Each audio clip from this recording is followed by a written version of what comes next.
Salut la compagnie, c'est Jules Melon et aujourd'hui dans Impro Cinécritique, je vais vous parler d'un film qui est très cher à mon cœur. Et pourtant, ce n'est probablement ni le meilleur ni le plus connu réputé des métrages de son auteur, à savoir le fantastique David Lynch, dont je revisite la carrière depuis quelques mois sur la chaîne.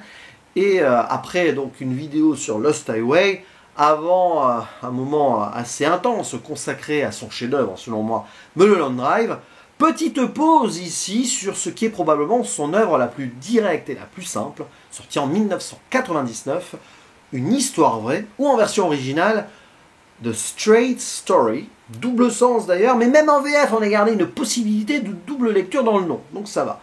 Au casting, dans le rôle principal, Richard Farnsworth, pour sa toute dernière prestation, puisqu'il mourra l'année d'après, en mettant fin à ses jours, puisqu'il était atteint d'un cancer incurable, un mal dont il souffrait durant le tournage en plus, lui qui avait débuté dans les années 30 en tant que cascadeur-acteur. À ses côtés, Sissy Spacek, que vous avez pu voir dans La Balade sauvage de Terrence Malick, mais son rôle le plus célèbre reste celui de Carrie dans le film de Brian De Palma. Il y a également Harry Dean Stanton, un des fétiches de David Lynch, sans oublier Eric McGill, qu'on a pu voir par exemple dans Twin Peaks. Et c'est vrai que dès le début, on a cette ambiance, si on veut, lynchienne, rurale, petite bourgade, comme ça qu'on avait aussi dans Blue Velvet.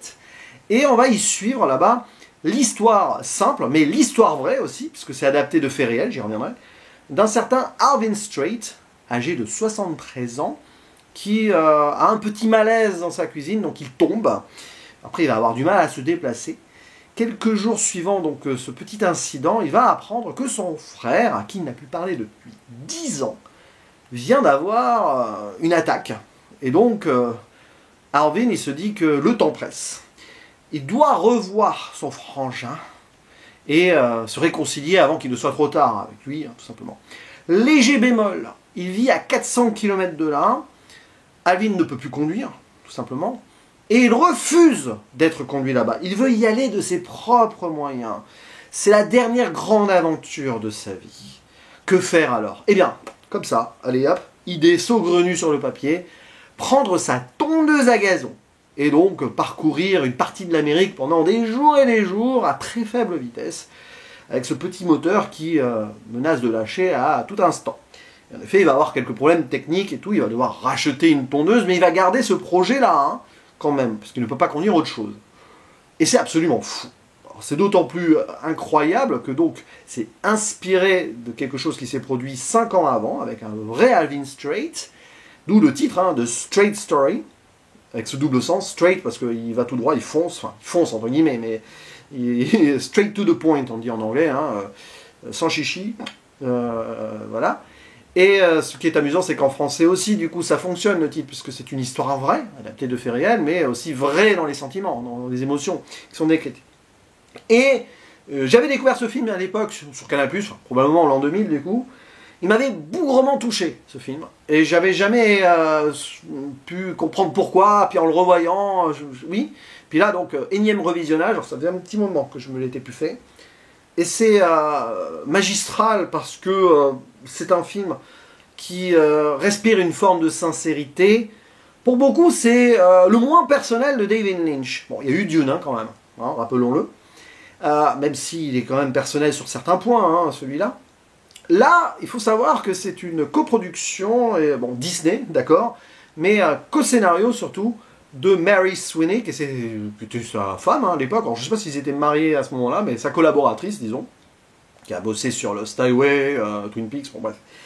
Et il a vraiment voulu le faire, ce projet. Vraiment. Et ça se sent qu'il y a quelque chose de fort. C'est un David Lynch contemplatif sur l'existence, qui réfléchit donc ici, à travers le prisme de ce vieil homme, sur donc, des années passées, et comment conclure en beauté, plus ou moins, cette vie qu'on a pu lui offrir. Et David Lynch, vous savez, il est beaucoup comme ça là, sur la faculté de percevoir de façon lucide les choses, et ce film, c'est vraiment ça. Et il est vrai qu'à certains moments, ça peut paraître poussé,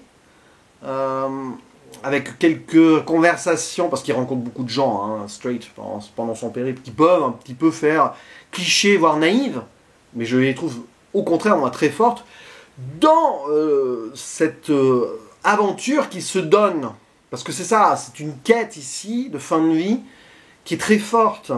À partir de là, tu peux faire avaler des choses dans ce film que tu n'aurais pas avalé autrement. C'est ça la force de l'écriture et de l'histoire de base.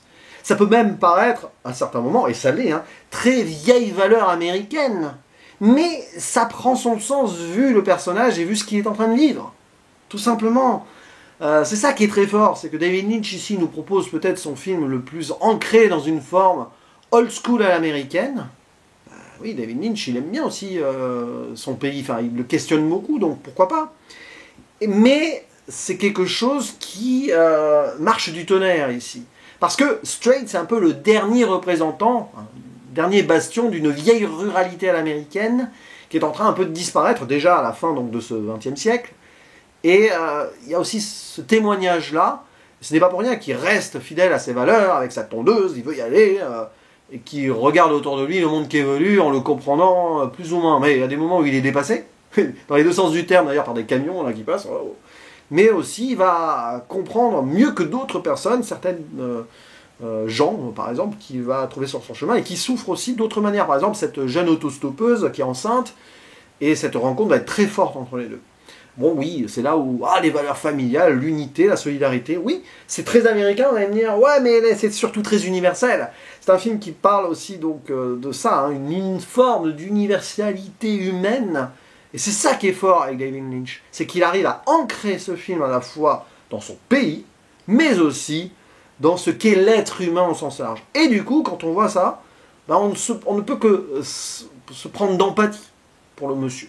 Vraiment. En plus, quand tu apprends que Farnsworth était vraiment malade, il est allé au bout du bout hein, pour finir ce film, après il en finira tout seul hein, avant de trop souffrir. C'est violent quand même comme histoire. Tu sens que ça respire vraiment une forme de réalisme et d'humanisme, et tu ne peux que t'effondrer face à cela. Et ça transcende le cinéma, même si cinématographiquement, David Lynch, il est hyper efficace, il n'en fait pas trop du tout, hein, forcément.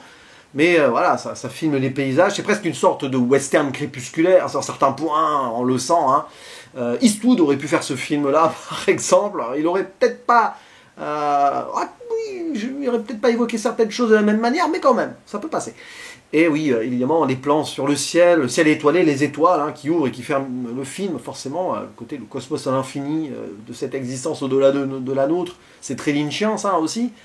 Comment se placer là, et même quand on arrive au bout, une fois arrivé donc à la fin du chemin, il y a quand même encore peut-être quelque chose, on ne sait pas. Et donc évidemment cette idée absolument folle de retrouver le frère qu'il a perdu, avant qu'il ne soit perdu pour de bon, avant qu'il ne se perde lui aussi hein, pour de bon. Et sur ce chemin justement, il ne se perd pas avec cet objectif. Il y va. 400 km quand même, et c'est vraiment arrivé, c'est absolument fou. C'est extraordinaire. C'est une magnifique histoire américaine, mais universelle et humaine au sens large. Voilà, donc c'est un film, c'est pas la peine d'en parler pendant des heures, parce que c'est vraiment une expérience à vivre. Par moments, on pourrait imaginer qu'il y ait du pathos, mais j'en reviens à ce que je disais avant. Non, parce que ça fonctionne dans le contexte et dans l'écriture, et dans la narration. Dans beaucoup d'autres histoires, avec certaines scènes-là, ça n'aurait pas fonctionné. Là, ça marche. Parce que c'est David Lynch aussi. Il y a quelque chose qu'il arrive à garder au niveau de l'équilibre. Et donc, oui, une histoire vraie, The Straight Story, c'est l'un des deux films de David Lynch inspirés de faits réels, avec Elephant Man. Et d'ailleurs, on peut faire des parallèles entre les deux films. Mais ça reste du pur Lynch, tout en étant une transcendance globale qui parle à tous les êtres humains.